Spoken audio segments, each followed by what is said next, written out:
But the bond between a husband and a wife was not something that wasn't your choice. That was, you chose a spouse. You chose a person. You brought them close into your life. And when you make that choice, then every time there is a problem, you're like, I made the wrong choice. Why did I make this choice? I should have made a better choice. Do I still have a choice? So many choices. And your mind will not stop running. Why does the mind go in that direction? Because the foundation of a relationship is false. The foundation of a relationship is not anything on the outside. The foundation of a relationship is, do you find peace and tranquility in that person? And if you don't know that yet, then you have to figure out how to build that inside of a person. Because beauty will wither away, friendship will wither away, responsibilities will come and you can't goof around anymore. Some people say, I used to really like you before I married you. They say that. I don't know what happened after we got married. Well, when you didn't marry someone, they didn't owe you anything. They didn't owe you anything. So you only spoke to them to find relief, to talk to them that made you feel happy. But you didn't have to worry about the bills or the dishes or something your mother said or something this one said or that one. You had none of that.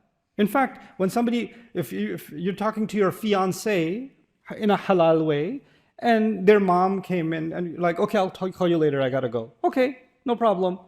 But once you get married, what did your mom say? Was she talking about me? She looked at me like that. Why did she look at me like that? Why didn't they call me first? Why are they always coming over? Why is this happen? All of a sudden, you create this, before you, and a lot of you, I'm gonna call you guys out. You're talking to the girl you want to marry, you call it halal, but whatever. You're talking to her for hours and you feel so, this is the one for me. Okay? You know why this is the one for you? Because it's just you and her and nobody else. That relationship is nobody else. The moment you get married, you know what our mistake is? Big time. You know what we do when we get our young people married? Who gets in the way? Everyone else. Now the relationship isn't even about him and her. You know what the relationship is about? His mother, his father, her father, brother, sister, cousin, this, that, the other. Why did you give them an Eid gift? You didn't give my cousin an Eid gift. You went to their house. You didn't go to this house. You did this. Everyone else except them. And they're like, man, it was much nicer when we weren't married.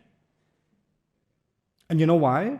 Because when you weren't married in the Western sense, then it was all about you two. And when you got married, you made it about everybody else. That's actually what happens. And what does this deen teach us? Marriage is fundamentally about who? The husband and the wife. We've created this cultural monster. We've taken sakina, we've designed marriage in a way now in Muslim communities, and across the world, we've designed marriage in a way that is meant to be miserable. It's designed to be miserable. Because we want everybody's intervention. And we've even programmed young people that are getting married, they're going in with the mindset that they're about to go into a competition. They're going to look at everything and say, what did you do for your parents and did you do that for my parents? What did you do for your brother or your sister? Did you do that for my brother or my sister? Why did you give them this? Why didn't you give them that? Why did you say this? Why didn't you say that? Why did you call this one? Why didn't you call this one? Did you say Eid Mubarak to them? Did you not say Eid Mubarak to them? Oh my God. And you just create a set of expectations because you're keeping score, one side or the other. This is not a place you will find peace. This is only a place you will find scorecards.